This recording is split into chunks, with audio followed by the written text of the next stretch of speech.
Chapter 8. Strangers. Drizzt looked out Belwar's open door at the daily routines of the Svrfneblin city, as he had every day for the last 10 days. Drizzt felt as though his life was in a state of limbo, as though everything had been put into stasis. He had not seen or heard of Gwenhwyvar since he had come to Belwar's house, nor had he any expectations of getting his Pilafwy back, or his weapons and armor anytime soon. Drizzt accepted it all stoically, figuring that he and Gwenhwyvar were better off now than they had been in many years, and confident that the Svrfnebli would not harm the statuette or any of his other possessions. The drow sat and watched, letting events take their due course. Belwar had gone out this day, one of the rare occasions that the reclusive burrow warden left his house. Despite the fact that the deep gnome and Drizzt rarely conversed, Belwar was not the type who spoke simply for the sake of hearing his own voice. Drizzt found that he missed the burrow warden. Their friendship had grown, even if the substance of their conversations had not. A group of young Svrfnebli walked past and shouted a few quick words at the drow within. This had happened many times before, particularly in the first days after Drizzt had entered the city. On those previous occasions, Drizzt had been left wondering if he had been greeted or insulted. This time, though, Drizzt understood the basic friendly meaning of the words, for Belwar had taken the time to instruct him in the basics of Svrfneblin tongue. The burrow warden returned hours later, to find Drizzt sitting on the stone stool, watching the world slip past. "Tell me, Dark Elf," the deep gnome asked in his hearty, melodic voice, "what do you see when you look upon us? Are we so foreign to your ways?" "I see hope," Drizzt replied, "and I see despair." Belwar understood. He knew that the Svrfneblin society was better suited to the drow's principles, but watching the bustle of Blingdenstone from afar could only evoke painful memories in his new friend. "King Schnicktick and I met this day," the burrow warden said. "I tell you in truth that he is very interested in you." "Curious would seem a better word," Drizzt replied, but he smiled as he did so, and Belwar wondered how much pain was hidden behind the grin. The burrow warden dipped into a short, apologetic bow, surrendering to Drizzt's blunt honesty. "Curious, then, as you wish. You must know that you are not as we have come to regard the drow elves. I beg that you take no offense." "None," Drizzt answered honestly. "You and your people have given me more than I dared hope. If I had been killed that first day in the city, I would have accepted the fate without placing blame on the Svrfnebli." Belwar followed Drizzt's gaze out across the cavern to the group of gathered youngsters. "You should go out among them," Belwar offered. Drizzt looked up at him, surprised. In all the time he had spent in Belwar's house, the Svrfneblin had never suggested such a thing. Drizzt had assumed that he was to remain the burrow warden's guest, and that Belwar had been made personally responsible for curtailing his movements. Belwar nodded towards the door, silently reiterating his suggestion. Drizzt looked out again. Across the cavern, the group of young Svrfnebli, a dozen or so, had begun a contest of heaving rather large stones at an effigy of a basilisk. A life-sized likeness built of stones and old suits of armor. Svrfnebli were highly skilled in the magical arts of illusion, and one such illusionist had placed minor enchantments upon the likeness to smooth out the rough spots and make the effigy appear even more lifelike. Dark Elf, you must go out sometime, Belwar reasoned. How long will you find my home's blank walls fulfilling? They suit you, Drizzt retorted, a bit more sharply than he had intended. Belwar nodded and slowly turned about to survey the room. So they do, he said quietly, and Drizzt could clearly see his great pain. When Belwar turned back to the drow, his round-featured face held an unmistakably resigned expression. Maga Kamara, Dark Elf. Let that be your lesson. Why? Drizzt asked him. Why does Belwar Disengulp, the most honored Burrow Warden, Belwar flinched again at the title, remain within the shadows of his own door? Belwar's jaw firmed up, and his dark eyes narrowed. Go out, he said in a resonating growl. Young you are, Dark Elf, and all the world is before you. Old I am. My day is long past. Not so old, Drizzt started to argue, determined this time to press the Burrow Warden into revealing what it was that troubled him so. But Belwar simply turned and walked silently into his cave room, pulling close behind him the blanket he had strung up as a door. Drizzt shook his head and banged his fist into his palm in frustration. Belwar had done so much for him, first by saving him from the Svirfneblin King's judgment, then by befriending him over the last few 10 days and teaching him the Svirfneblin tongue and the Deep Gnome's ways. Drizzt had been unable to return the favor, though he clearly saw that Belwar carried some great burden. Drizzt wanted to rush through the blanket now, go to the Burrow Warden and make him speak his gloomy thoughts. Drizzt would not yet be so bold with his new friend, however. He would find the key to the Burrow Warden's pain in time, he vowed. But right now, he had his own dilemma to overcome. Belwar had given him permission to go out into Blingdenstone. Drizzt looked back to the group across the cavern. 3 of them stood perfectly still before the effigy, as if turned to stone. Curious, Drizzt moved to the doorway, and then, before he realized what he was doing, he was outside and approaching the young Deep Gnomes. The game ended as the drow neared, the Svirfnebli being more interested in meeting the Dark Elf they had rumored about for so many 10 days. They rushed over to Drizzt and surrounded him, whispering curiously. Drizzt felt his muscles tense involuntarily as the Svirfnebli moved all about him. The primal instincts of the hunter sensed a vulnerability that could not be tolerated. Drizzt fought hard to sublimate his alter ego, silently but firmly reminding himself that the Svirfnebli were not his enemies. Greetings, young drow friend of Belwar Disengulp, one of the youngsters offered. I am Seldig, fledgling and pledgling, and to be an expedition miner in but 3 years hence. It took Drizzt a long moment to sort out the Deep Gnome's rapid speech patterns. He did understand the significance of Seldig's future occupation, though, for Belwar had told him that expedition miners, those Svirfnebli who went out into the Underdark in search of precious minerals and gems, were among the highest-ranking Deep Gnomes in all the city. "Greetings, Seldig," Drizzt answered at length. "I am Drizzt Do'Urden." Not really knowing what he should do next, Drizzt crossed his arms over his chest. To the Dark Elves, this was a gesture of peace, though Drizzt was not certain if the motion was universally accepted throughout the Underdark.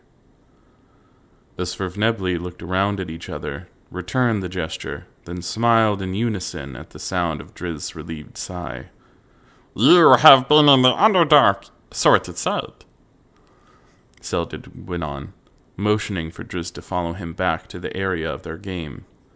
For many years, Drizzt replied, falling into step beside the young Svirfneblin. The hunting ego within the drow grew ill at ease at the following deep gnome's proximity, but Drizzt was in full control of his reflexive paranoia. When the group reached the fabricated basilisk's side, Seldig sat on the stone and bid Drizzt to give them a tale or two of his adventures. Drizzt hesitated, doubting that his command of the Svirfneblin tongue would be sufficient for such a task, but Seldig and the others pressed him. At length, Drizzt nodded and stood. He spent a moment in thought, trying to remember some tale that might interest the youngsters. His gaze unconsciously roamed the cavern, searching for some clue. It fell upon, and locked upon, the illusion-heightened basilisk effigy. Basilisk, Seldig explained. I know, Drizzt replied. I have met such a creature. He turned casually back to the group and was startled by its appearance. Seldig and every one of his companions had rocked forward, their mouths hanging open in a mixture of expressed intrigue, terror, and delight. Dark Elf, you have seen a basilisk? One of them asked incredulously. A real, living basilisk? Drizzt smiled as he came to decipher their amazement. The Svirfnebli, unlike the Dark Elves, sheltered the younger members of their community. Though these deep gnomes were probably as old as Drizzt, they had rarely, if ever, been out of Blingdenstone. By their age, drow elves would have spent years patrolling the corridors beyond Menzoberranzan. Drizzt's recognition of the basilisk would have not been so unbelievable to the deep gnomes then, though the formidable monsters were rare even in the Underdark. You said that basilisks were not real, one of the Svirfnebli shouted to another, and he pushed him hard on the shoulder. Never I did, the other protested, returning the shove. My uncle saw one once, offered another. Scrapings in the stone was all your uncle saw, Seldig laughed. They were the tracks of a basilisk by his own proclamation. Drizzt's smile widened. Basilisks were magical creatures, more common on other planes of existence, while drow, particularly the high priestesses, often opened gates to other planes. Such monsters obviously were beyond the norm of Svirfneblin life. Few were the deep gnomes who had ever looked upon a basilisk. Drizzt chuckled aloud. Fewer still, no doubt, were the deep gnomes who ever returned to tell that they had seen one. If your uncle followed the trail and found the monster, Seldig continued, he would sit to this day as a pile of stone in a passageway. I say to you now that rocks do not tell such fates. Tales. My bad. The berated deep gnome looked around for some rebuttal. Drizzt has seen one, he protested. He is not so much a pile of stone. All eyes turned back to Drizzt. Have you really seen one, Dark Elf? Seldig asked. Answer only in truth, I beg. One, Drizzt replied. And you escaped from it before it could return the gaze? Seldig asked, a question he and the others Svirfnebli considered rhetorical. Escaped? Drizzt echoed the gnomish word, unsure of its meaning. Escape.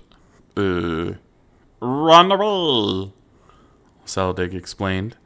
He looked to one of the others Svirfnebli, who promptly feigned a look of sheer horror, then stumbled and scrambled frantically a few steps away. The other deep gnomes applauded the performance, and Drizzt joined in their laughter. You ran from the basilisk before it could return your gaze. Drizzt shrugged, a bit embarrassed, and Seldig guessed that he was withholding something. You did not run away? I could not escape, Drizzt explained. The basilisk had invaded my home, and had killed many of my Rothe. Homes... He paused, searching for the correct Svirfneblin word. Sanctuaries, he explained at length, are not commonplace in the wilds of the Underdark. Once found and secured, they must be defended at all costs. You fought it? Came an anonymous cry from the rear of the Svirfneblin group. With stones from afar? Asked Seldig. That is the accepted method. Drizzt looked over at the pile of boulders the deep gnomes had been hurling at the effigy, then considered his own slender frame. My arms could not even lift such stones, he laughed. Then how? Asked Seldig. You must tell us. Drizzt now had his story. He paused for a few moments, collecting his thoughts. He realized that his limited skills with his new language would not allow him to weave much of an intricate tale, so he decided to illustrate his words. He found 2 poles that the Svirfnebli had been carrying, explaining them as scimitars, then examined the effigy's construction to ensure that it would hold his weight. The young deep gnomes huddled around anxiously as Drizzt set up the situation, detailing his darkness spell, actually placing one just beyond the basilisk's head, and the positioning of Gwenhwyvar, his feline companion. The Svirfnebli sat on their hands and leaned forward, gasping at every word. The effigy seemed to come alive in their minds, a lumbering monster, with Drizzt, this stranger to their world, lurking in the shadows behind it. The drama played out, and time came for Drizzt to enact his movements in the battle. He heard the Svirfnebli gasp in unison as he sprang lightly onto the basilisk's back, carefully picking his steps up toward the thing's head. Drizzt became caught up in their excitement, and this only heightened his memories. It all became so real. The deep gnomes moved in close, anticipating a dazzling display of swordsmanship from this remarkable drow who had come to them from the depths of the Underdark. Then something terrible happened. One moment he was Drizzt the showman, entertaining his new friends with a tale of courage and weaponry. The next moment, as the drow lifted one of his pole props to strike at the phony monster, he was Drizzt no longer.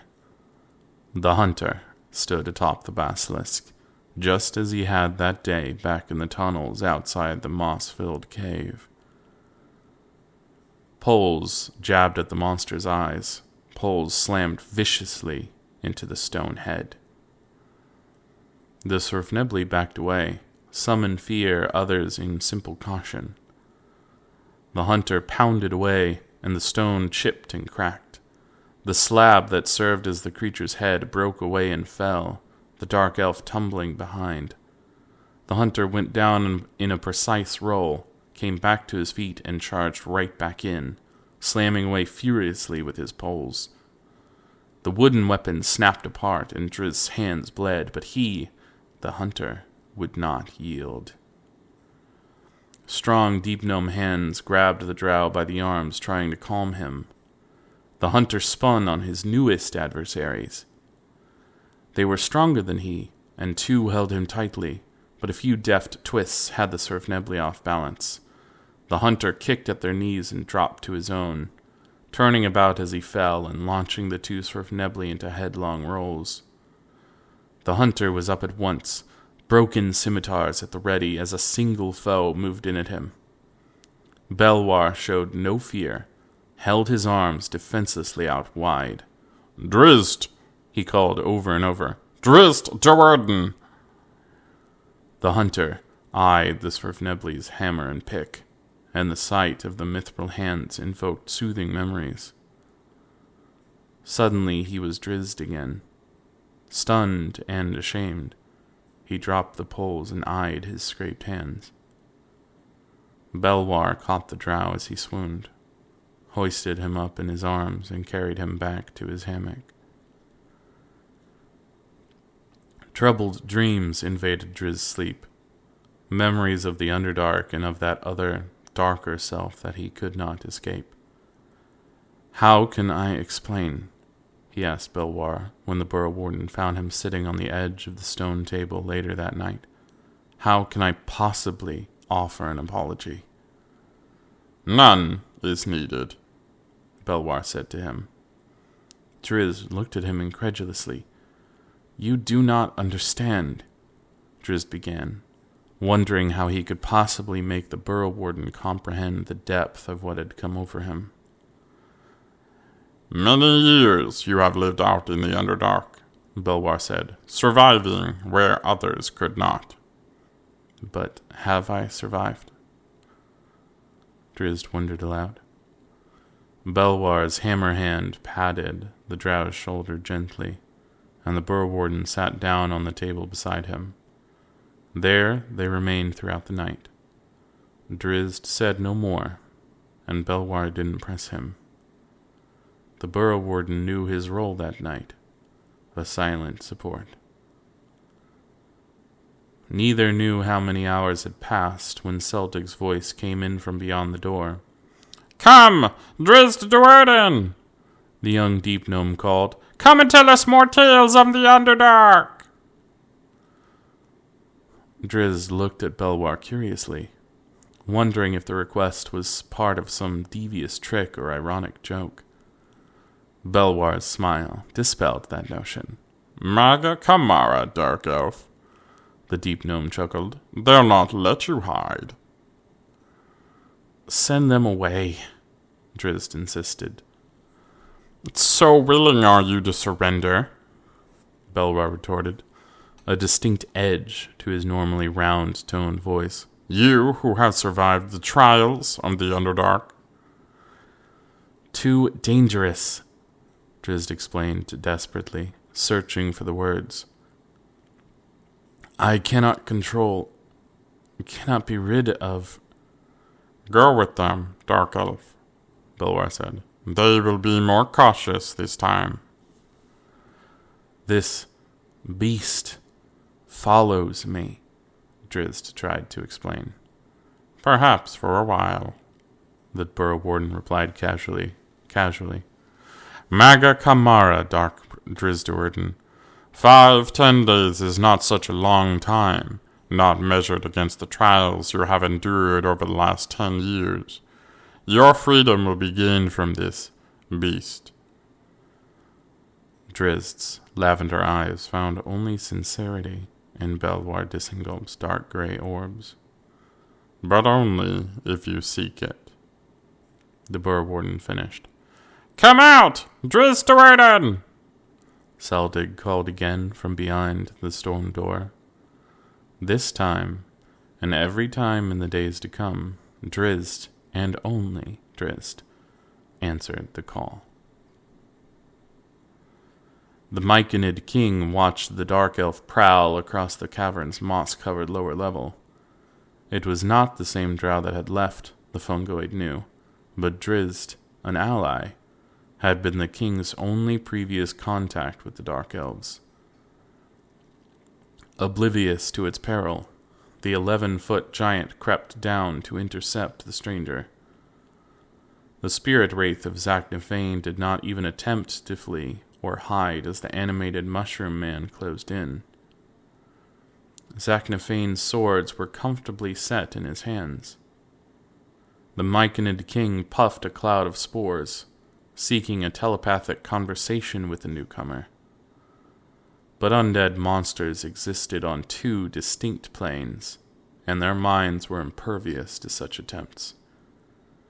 Zaknafein's material body faced the Myconid, but the spirit wraith's mind was far distant, linked to his corporeal form by Matron Mother Malice's will. The The spirit wraith closed over the last few feet to his adversary. The myconid puffed a second cloud, this one of spores designed to pacify an opponent, and this cloud was equally futile. The spirit wraith came on steadily, and the giant raised its powerful arms to strike it down. Zaknafane blocked the swings with quick cuts of his razor-edged swords, severing the myconid's hands. Too fast to follow, the spirit wraith's weapon slashed at the king's mushroom-like torso, and dug deep wounds that drove the fungoid backward and to the ground. From the top level, dozens of the older and stronger myconids lumbered down to rescue their injured king. The spirit wraith saw their approach, but did not know fear. Zaknafane finished his business with the giant, then turned calmly to meet the assault. Fungus men came on, blasting their various spores. Zaknafane ignored the clouds, none of which could possibly affect him, and concentrated fully on the clubbing arms. Mygonids came charging in all around him, and they died all around him. They had tended their grove for centuries untold, living in peace and going about their own way. But when the spirit wraith returned from the crawl tunnel that led to the now abandoned small cave that had once served as Driz's home, Zak's fury would tolerate no semblance of peace. Zaknafane rushed up the wall to the mushroom grove, hacking at everything in his path. Giant mushrooms tumbled like cut trees. Below, the small Rothe herd, nervous by nature, broke into a frenzied stampede and rushed out into the tunnels of the open Underdark. The few remaining fungus men, having witnessed the power of this dark elf, scrambled to get out of his thrashing way. But myconids were not fast-moving creatures, and Zaknafane relentlessly chased them down. Their reign in the moss-covered cave and the mushroom grove they had tended for so very long came to a sudden and final end.